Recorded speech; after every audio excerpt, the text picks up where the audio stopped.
when they discovered these ancient spices and people misused it, we're talking about in the 21st century, they had a tragic end. They were killed or severely injured or had some medical emergencies. In fact, the lab that it was tested in burnt down. So it's powerful stuff. For thousands of years, people have searched for the lost treasures of the ancient temple, the Beis Hamikdash in Jerusalem. Most people believe they're gone forever. But what if one of its greatest mysteries was actually discovered decades ago? And almost nobody knows the story. Joining me today is best-selling filmmaker and one of the Jewish world's most beloved storytellers, Rabbi Yoel Gold. His latest documentary, Holy Smokes, explores the remarkable claim that the Ketoret, the sacred incense offered in the ancient Jewish temple, may have been discovered. It's a story of archaeology, faith, controversy, and one man's relentless search for the truth. Rabbi Gold, welcome. Thank you so much, Daniel. It's an honor to be here. I think it's a long time in the making, and we're finally having a conversation. Mhm. Definitely, definitely. Rabbi Gold, you've called this the most amazing journey you've ever taken.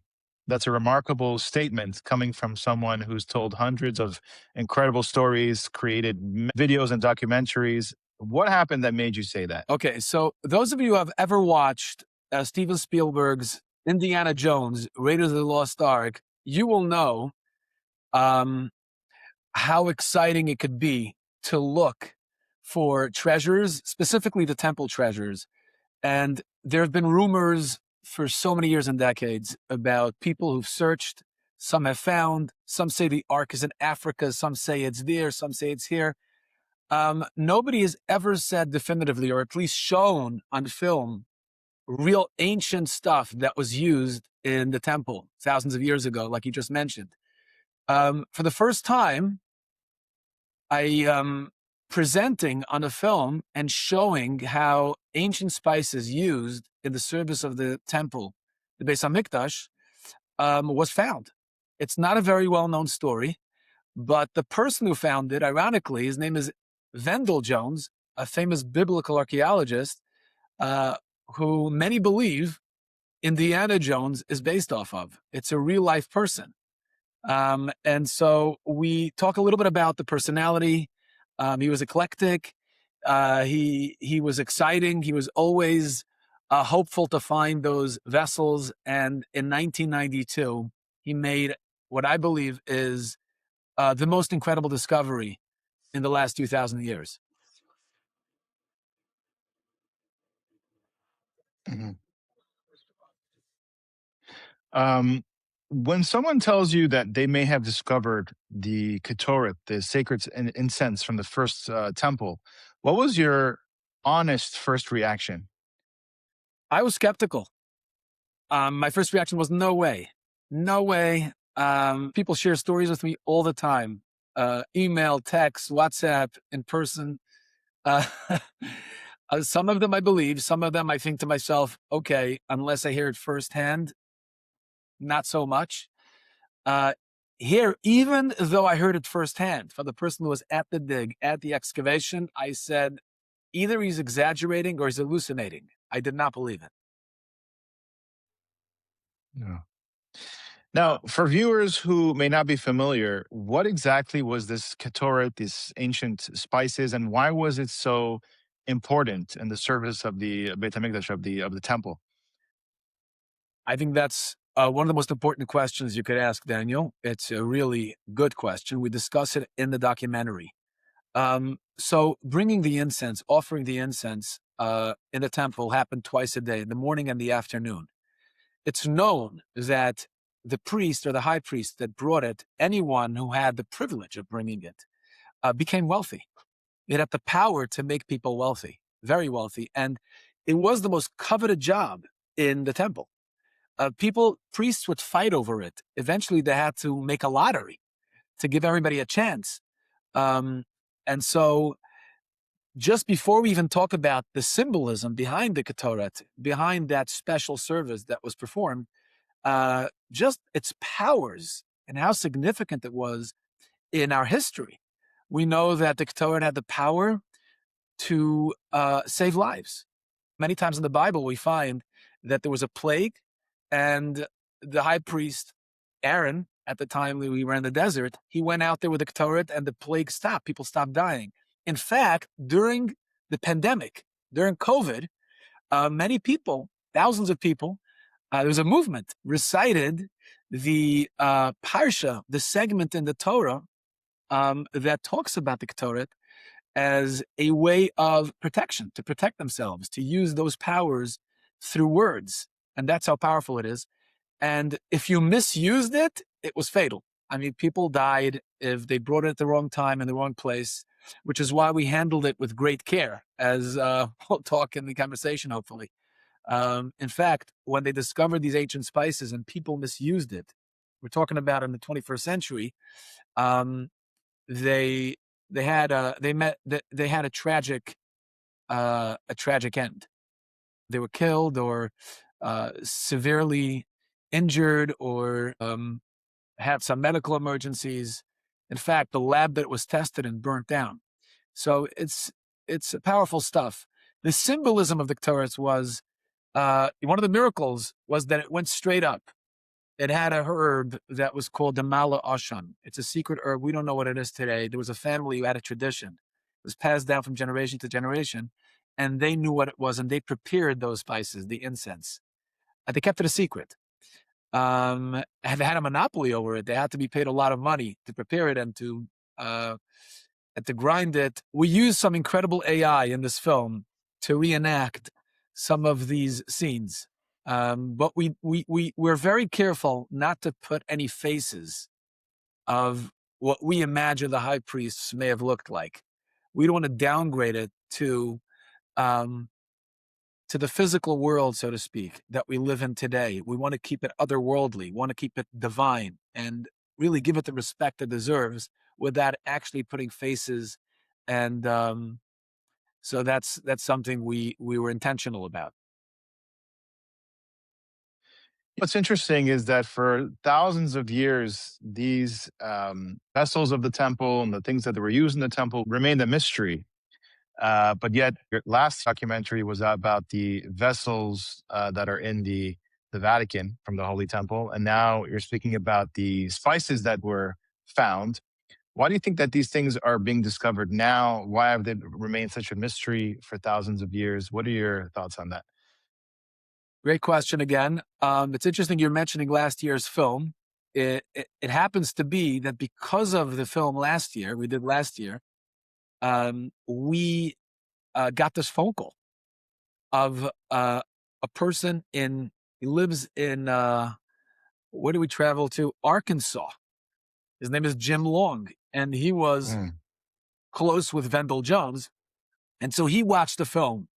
It's called Hidden Light. And about the menorah, about the vessels that were taken to Rome, which we know were taken to Rome, as you could see in the Archaeology, right? You see the menorah and the shulchan, the tabernacle, and other stuff that was taken to Rome when the second temple, almost 2,000 years ago, was destroyed. And so there's a legend, a myth maybe, whatever you want to call it, that the Vatican is hiding these vessels. And so last year's film was on that topic. We had eye testimony, firsthand accounts of people who claim to have seen it there, et cetera, et cetera. So, and we did an investigation, we did the research. And so this person, Jim Long from Arkansas, reached out saying, hey, I got this incredible story that's related to the vessels of the temple. We actually found something. Would you do a documentary on it? And that's when I said, no way. There's no way you actually found anything. So I flew to Arkansas and I did my own research. And you'll see that journey in this documentary as I do the research in real time. And I did come to the conclusion that it stood up to many of the tests that we made, the spectrometer tests in labs with hydrochloric acid. And we have big scientists who've written reports about it saying that it matches the 11 ingredients of the Ketoret. Now, why is it discovered now? Why is it a hot topic now, to your question? Well, the tradition We have it as a tradition in the Jewish sources and Kabbalah that before the Messiah comes, before Mashiach arrives, and the third temple will be rebuilt, God will reveal those vessels. It will be revealed. And it states clearly that until that time comes, it will stay hidden. So for almost 2,000 years, nobody talked about it, and people had no clue. There are writings about it, but never ever has this been even a conversation, let alone a global documentary that we're about to release and show anyone who's watching it will be fascinated by it, that this discovery has been made, but the story has not been told. And so I'm honored and very proud to tell the story. Was there any pushback from the Israeli government that they didn't want the story to become public? All right. I see you did your research, Daniel. This is, yeah, I mean, this is a big part of the film. And actually, it's a painful part. I was debating whether I should put it in, but I don't think that I put it in to cast a bad light on the Israeli government. I actually don't know why they were so resistant, but they were resistant in authenticating it and preserving it, which is why a lot of the spices that were found went missing. It was never treated with the respect it should have been treated with. I can't speak to why the Israeli government was resistant, although I have my theory. But I can't speak in a definitive way of why the Israeli government shut down the dig 3 days after it was found and refused to let Vendyl continue with excavations until he died in 2010. I don't know. It's a mystery. Vendyl had a theory as well. Vendyl believed that it was too threatening to the Israeli government to authenticate artifacts that symbolize the next stage in Jewish history. And that was his theory. Again, I can't verify it because I couldn't get an interview with the IAA, the Israel Antiquities Authority, although I tried. And we actually got into the building and we almost got an answer until we were shut down and thrown out of there, as you'll see in the documentary. But yeah, I can't tell you why, but there was tremendous resistance. It's very interesting because they're finding archaeology almost on a daily basis. They found many things in and around that area. But when it comes to this, it seems like this is more of a sensitive thing for them, which is just interesting to think about. Yeah, I mean, they do claim. I mean, this is what they claim. This is all I got. They claim that Vendyl announced too quickly that it was the 11 ingredients of the incense of the temple, and he didn't do proper research, and they dismissed the testing that had been done. Which, to that claim, my response is: so you test it, you take it and test it, and they haven't even done that. This is really what I wanted to know. If you refuse to accept the results of those scientists that have already tested it and written reports, so why don't you take it? We have some of it. So Mhm, I have no answer to that. mhm. Now, do you know any details of when did Vendyl Jones find this? What year was it? What area was it? Like, do you have more details about that? Absolutely, yes. I think we should begin with an incredible discovery made in 1952. Many people heard of the Dead Sea Scrolls that were discovered in 1947. But in 1952, they discovered a scroll that was very different than the Dead Sea Scrolls in two respects. Number one, it was written on copper, not on parchment. And number two, it didn't have any writing in the sense, no verses from Tanakh, from the Torah. It had symbols and amounts of gold and silver treasures. And at the time that it was discovered, it was still Jordanian territory in the West Bank. And so today, the copper scroll can be seen in Amman, in Jordan, in a museum there. But Vendyl Jones based his search off of the copper scroll. The copper scroll has symbols and then the amounts next to it. So he studied the different caves in an area called Qumran. Qumran is right next to the Dead Sea. And he found a specific cave that matched a symbol on the copper scroll. And that's where he spent 30, 40 years digging. And in fact, in 1988, he made a discovery, which was one of the most incredible discoveries. It's in the Israel Museum today. And when I went there, when we were filming, it wasn't even on display anymore. They're keeping it protected in some warehouse. That's Mm. how great the find is. It's a little jug that was wrapped in palm leaves, and there was oil in there. And in Hebrew, the oil is known as shemen afarsamon. It's made of afarsamon, which is not even around today. And the Talmud teaches that that kind of oil was used when they wanted to anoint kings and priests during the Second Temple. And so it's it's an incredible find that happened in 1988. And he kept digging. And in 1992, he found these spices in a secret cave in Qumran. Mm. Wow, very interesting.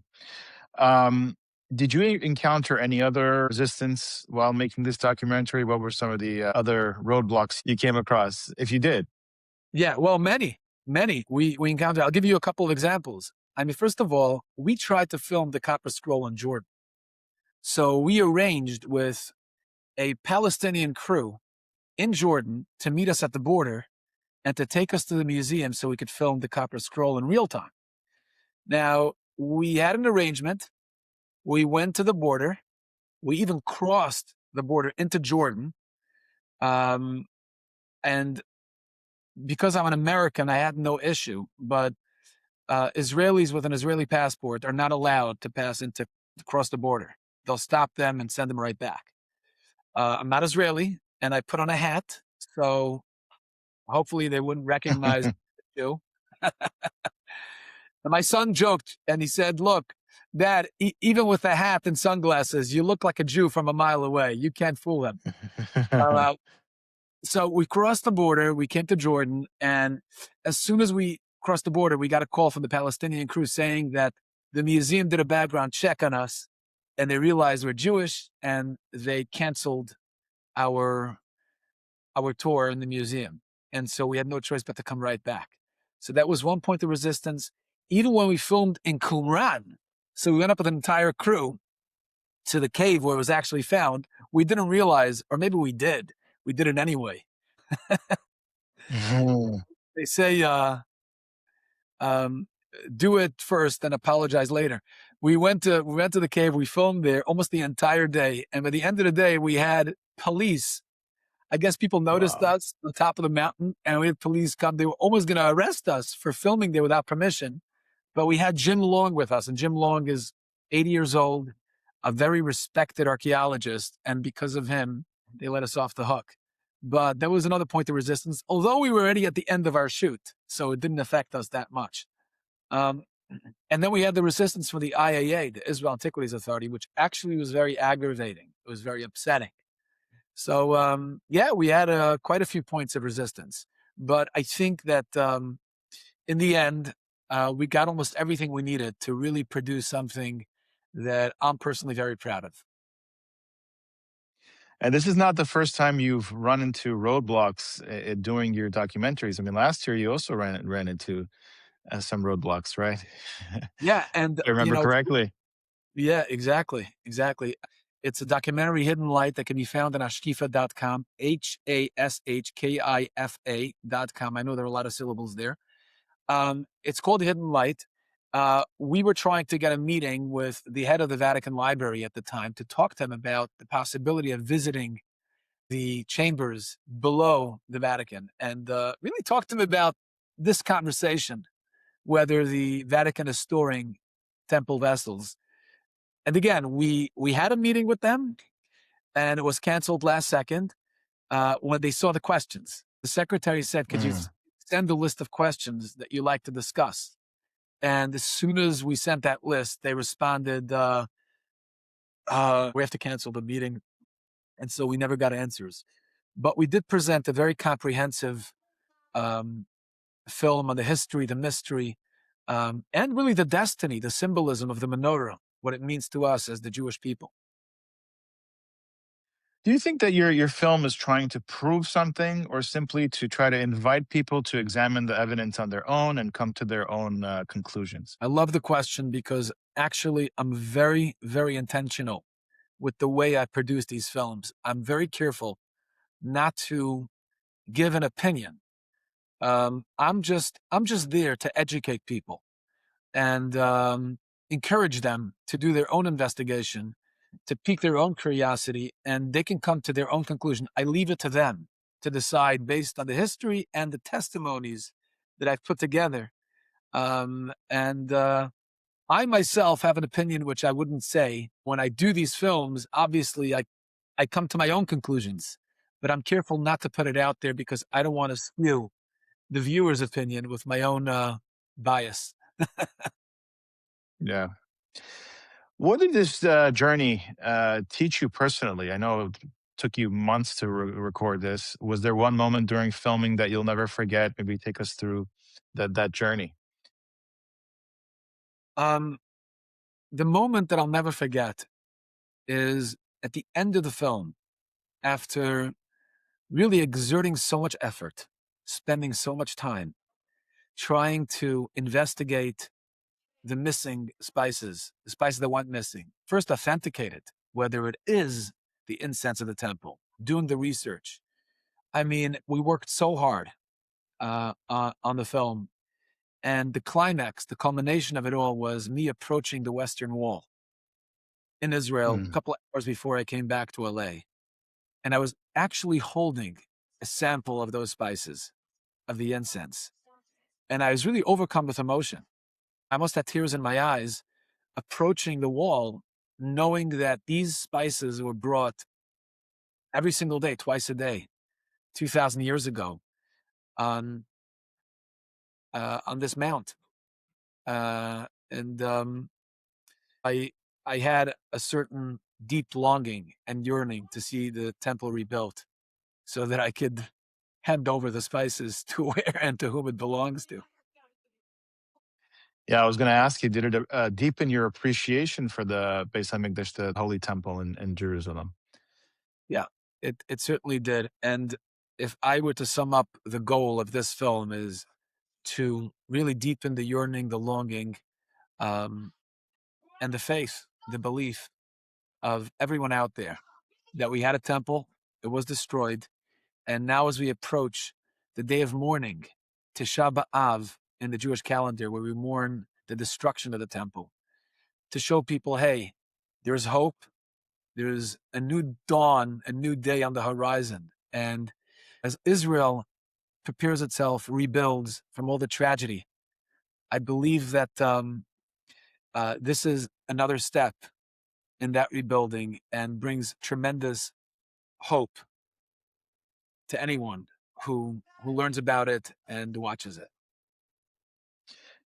So you think that there's a universal lesson? Obviously, many Jewish people will be watching your film on Tisha B'Av, but what about somebody who's not Jewish? Why should they watch? What can they learn? How can it inspire them? Oh my. Um, the world with the temple is a different world than without the temple. And what non-Jews don't realize or may not realize is that the temple was not just for the Jewish people. The temple was for all nations. In fact, if you look at the literature, Jewish literature, you'll see it's it's called the house of prayer, which calls to all the nations. The Hebrew text is Beit Tefillah Yikarei L'Chala Amen, which means all the nations. In fact, some of the sacrifices we brought there was to bring blessings to the nations of the world. And so the temple was a source of light.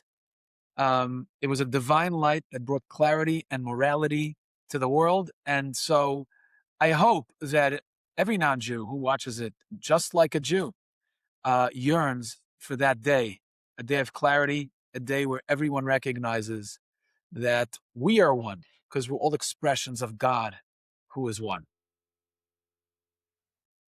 You've spent your career telling stories that strengthen people's faith And God, this time you, instead of finding a story, it feels like the story found you.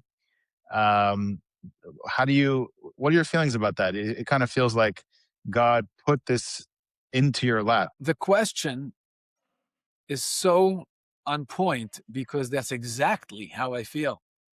And sometimes I tell my team, I can't believe that I'm the messenger for this. And obviously, it's never about the messenger, it's always about the message. And I have no ego in this.